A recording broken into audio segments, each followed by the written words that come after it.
What's up, guys? Ryan back. Today, we're going to be taking a look at the newly announced and newly released exclusive limited edition Kenobi with the Mandalorian armor. This is from Clone Wars. I know if you don't know this episode, I will put a link in the description below to a YouTube clip of kind of what's going on here. But short story, for those that don't know why the heck this even exists, in the Clone Wars, there's an arc where Darth Maul has taken over Mandalore and has captured Satine, which was the Duchess of Mandalore, in charge of everything.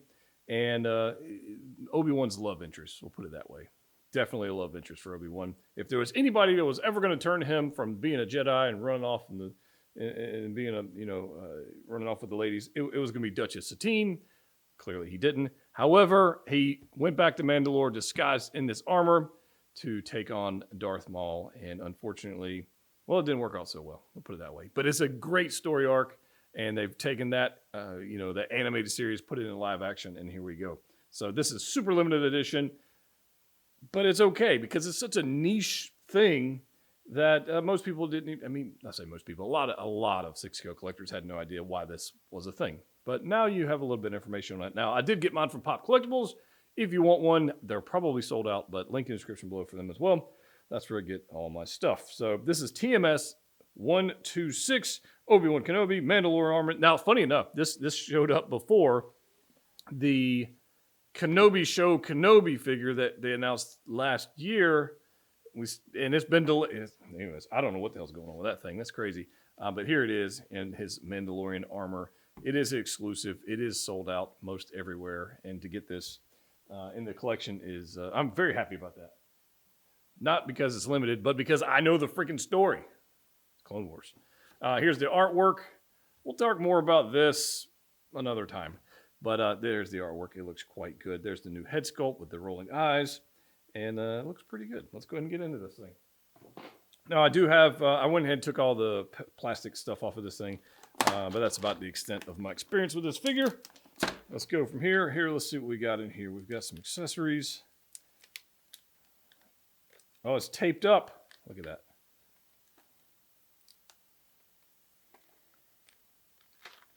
So it's open from the other side. How about that, Jack?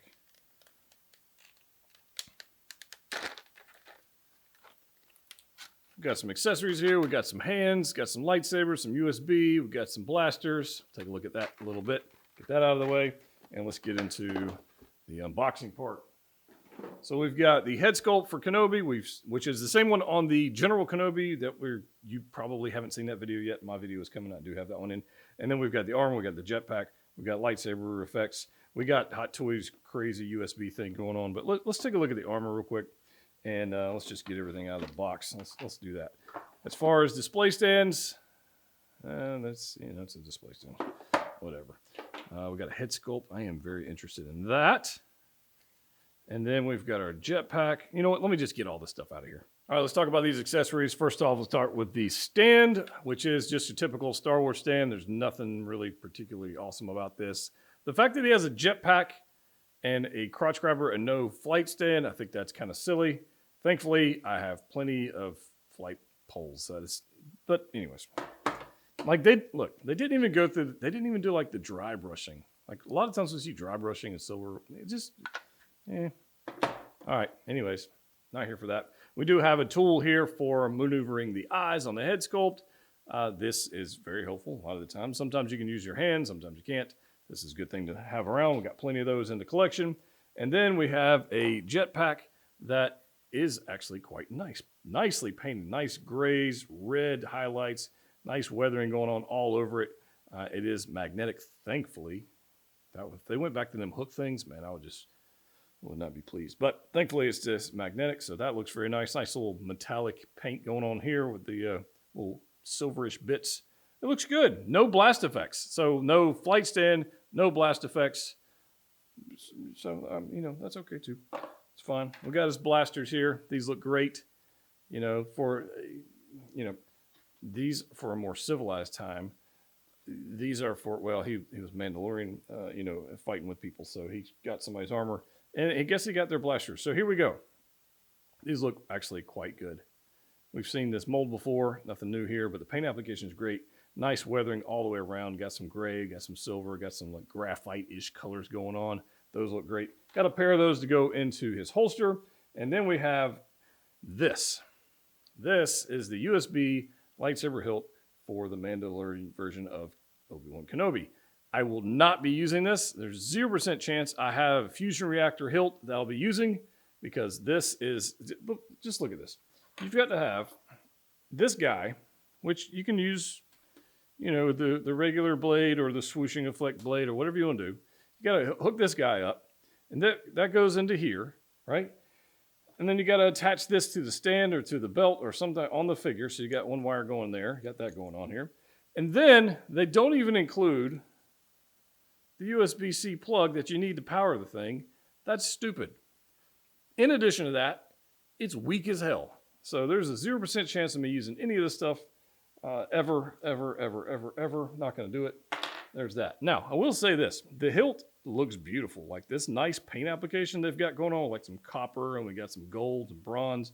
Nice activator switch here. Like this is nice. I like this. It's a very good looking hilt. Big fan of that, so that's kind of cool. And then we get some hands. Now, there's two fist hands. Now, there's two fist hands already on the figure, but here we are. We have throwing hands around here. There are two fist hands already on the figure. Then we get a right and a left blaster holding hand. You can see right here, Mandalorian armor, nice graphite color, wash all over it, black glove. These are definitely gonna have to be heated up, no question about that. You get a right and left blaster holding hand. You get a lightsaber hand, and then you get this little, you know, gesturing hand. Now, the one thing I thought was kind of weird is you don't get like the, you know, the Obi-Wan two-finger thing, and you don't get that hand. Moving on to the figure itself, it is beautiful. If you've got a Death Watch Mando, then you pretty much know what you're getting. It's very, very, very similar. So we'll break one of those out a little later. But the paint application is awesome. Now, I was a little shocked to see this has got a little bit more magenta in the visor area versus here. You can see the different colorations. Pretty sure you can see the contrast. Like this blood red here versus this more magenta red here. Kind of interesting to see that in live action. Kind of dig that. But it is typical Death Watch Mando helmet. There's really nothing here to write home about other than the paint application, which is unique. No question about that. Now, some people are going to ask, well, why do I need to buy this one when I've already got the other, you know, Darth Maul-inspired Mandalorian figures coming? I don't know the answer to that. Because you can have more of them? Like, that might be a thing. I guess we'll find out whenever it's released. We've got an area back here for our jetpack, which, to be honest, it does look kind of weird without it. So I'll probably just leave it there. If magnet's strong, no problems with that whatsoever. It's kind of dig that. And it looks good. Proportions look right. And the magnets are strong enough. No issues with that. Range of motion wise, typical ball joint. You can do whatever you want to do up there. I mean, double ball joint on the top and on the neck connector. I'm going to move that so I don't knock it off. Paint applications, beautiful. Blood red, graphite, dirt, grime, all kinds of stuff going on all the way down to the gauntlets here. Look at that. Beautiful. Absolutely beautiful. I believe these are exactly the same molds as the previous ones. I'll have to break those out to verify, but it looks very similar to my other Death Watch Mandos. But those all look very similar, just other than the paint application. I mean, it's very nicely done, like I said, like a graphite color, if you will. You got some holsters here, which appear to be applied by Velcro. So you don't have any straps or anything going on there. That's just Velcro. You got a nice little belt pouch, which is, I would have liked to see this being sculpted, but it is pleather. That sucks. It is what it is. It attached via Velcro on the back. It's a whole flight suit's based on Velcro. I mean, it really is. Which is a little unfortunate to see pleather, but it is what it is. These guys right here, the knee, those are attached by Velcro as well. There's no straps going around the back. So that's kind of interesting. And then going down to the boot, you got technically we have a Jedi with a split boot. I mean, technically, right? We can call it that. But nice spats going on here. Shin armor here, again, Velcro, and then plenty of little paint application. It looks good. Look at those shoes. All right, so moving along, range of motion, I'm expecting to be very similar to the Death Watch Mando, which is going to be somewhat limited in the torso region. Definitely got a fat suit on. There's definitely some padding going on here. And so it's going to be limited by just the suit material. But double bend there, the armor's a little loose. Sometimes I like that, sometimes I don't. Sometimes it's kind of a pain to deal with, and especially when you're switching out hands. It's a thing. This is all attached by Velcro, and you can see they're kind of maneuvering around a little bit. So there's that. As far as the knees go, double bend on the knee, you can do whatever you want to do there. And because we have a split boot, we've got decent range of motion out of that as well. So this should be not too bad posing wise. I imagine ab crunch is going to be like non-existent. Like not a whole lot there. I think we'll get nope, not much twist. Not much twist. Actually, not much twist at all. But let's do this. Let's pop Kenobi head on there, see what it looks like.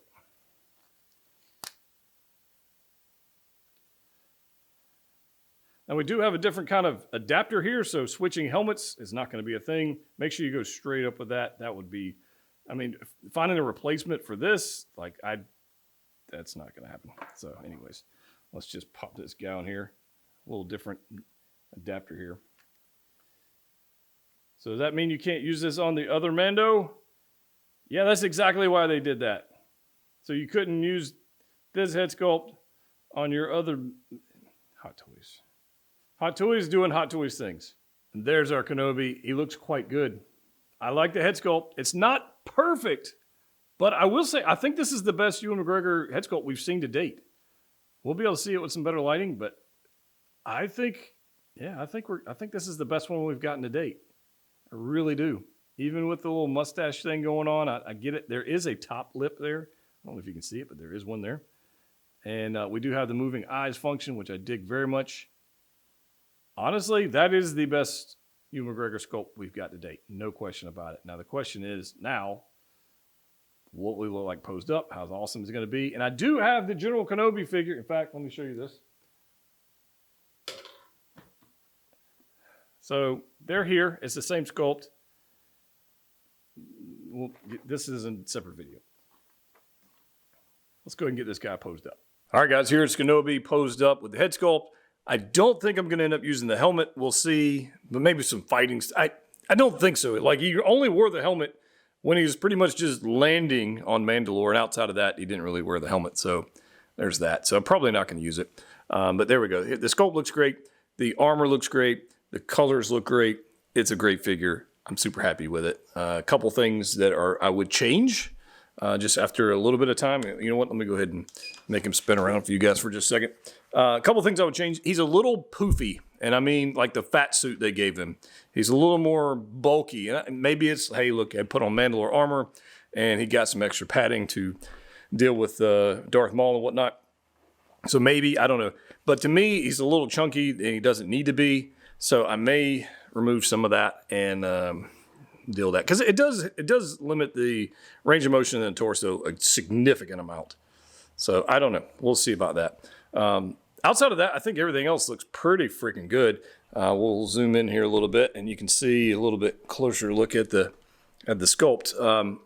But I'm pretty well pleased with how it turned out, and I'm happy to have it. So I think it's a little strange, like the hands they gave us. I think that's a little strange. We have one lightsaber holding hand. We don't have another one, so that's a little weird.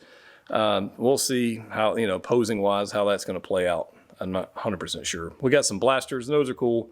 But I think the start of the show is going to be really just the head sculpt and having him on the shelf, and most likely going to be with Darth Maul. Obviously, you can put him with other Mandos, and eventually with the Garth Saxon-esque Darth Maul Mandos that aren't out yet. He's definitely going to go with those eventually. And I would love to get a Satine to go with him, but I think the odds of that are about 0%. But what are you guys' thoughts on this head sculpt? I think it's pretty freaking good, in my opinion. There's a pause right there. That's pretty freaking good. I'm not mad at that in the slightest. Look at that. I mean, that's the best Ewan McGregor likeness we've gotten so far, I think. I'm going to go down. I could do without the pleather belt. I think that's a thing. Just the overall look. I think this is freaking cool. I'm glad I was able to acquire one. I would have been somewhat upset if I wasn't, being a huge Clone Wars fan that I am. But thankfully, I was. Let's do another pose. And here's our Kenobis posed up against each other. And it is surprising how little the Episode 3 Obi-Wan looks like Ewan McGregor compared to the two new ones. Obviously, the general one on the right, and then we got the one we're reviewing on the left. I haven't reviewed or I haven't finished the video on the general one yet, so stay tuned for that. It's significant. Like size-wise, like height-wise, it's pretty much the same. But the likeness in the face, I mean, that's a different freaking guy. Let me zoom in here. Like, don't you guys think? That guy in the middle? Like, yeah. It's crazy when they, like, get it right. Or at least they get it better. I'm not sure it's 100%, but it's better. Clearly better than the Episode 3 Obi-Wan. I mean, it's night and day how much better it is. Like the middle one is some dude cosplaying as Ewan McGregor as Obi Wan Kenobi in Revenge of the Sith. It's that different. It really is. That's crazy. Wow. Anyways, what do you guys think? Let me know. Comment section down below. And here's another pose for you guys. We got Kenobi posed up with Bo-Katan, and I think this looks quite cool. And yes, I'm using a Fusion Reactor's lightsaber because, well, the other one's no good. The Hot Toys one's no good. This thing looks fantastic. I'm not exactly sure how I'm going to have it posed up in the end, but here's just posing ideas for you while we wait on the other, variants of this particular armor to come up.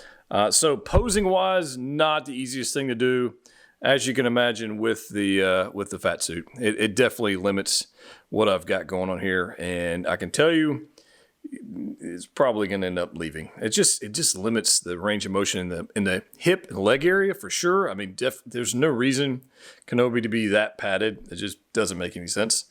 And then the torso section, being able to get a decent twist on that thing, definitely a challenge. Absolutely a challenge. But regardless, I think I came up with something somewhat decent. With that padding gone, we can actually get a lot more going on. So stay tuned. Maybe I'll do a video on that. We'll see. It's not like it hasn't been done before, but it should be interesting to see what's going on. With some extra poses. Just throwing that out there. Let me know your thoughts. I think this looks pretty good. Bo-Katan looks pretty good next to him. I dig it. And for the what if portion of this review, we have Mando Kenobi defeating Darth Maul and having his head on a sling. This thing is freaking cool. Now, this figure, not without his flaws. Like the puffy suit, it's a little more, I feel like especially for animated, it ought to be a little bit more slender. So I will probably end up modifying mine just like previous Mando figures and just remove some of the fat suit and the padding, slender them down a little bit. That's probably going to be a thing. And honestly, I think that's probably mostly what it needs. Now, the other thing I'm not a huge fan of after posing this guy for a little bit, I'm going to zoom in a little bit. The old man shoes. As you can see, they're not quite flat, so they're kind of angled and kind of funky, and so they're rubbery and they're just old man shoes, and they're kind of chunky and I don't know. Not a big fan of those. Posing purposes, they're kind of getting it balanced was a little bit of a challenge. Not terrible, but just a little bit of a challenge. Then we've got over here, we got Mr. Maul hanging out doing his thing. Now, look at all kinds of good. Now, let me tell you something. If you're interested to see some behind the scenes of how I currently have this lit, the whole setup, the whole lighting setup for this shot, which is about 9 lights at the moment. Yeah, 8, 9, about 9 lights at the moment. If you're curious how I did this, I've made an exclusive behind the scenes video for Patreon supporters for that. So if you want to see how I did this, behind the scenes stuff, if you want to see more behind the scenes stuff and bonus content for the channel, check us out on Patreon. Link in the description below is patreon.com/JediPatrol.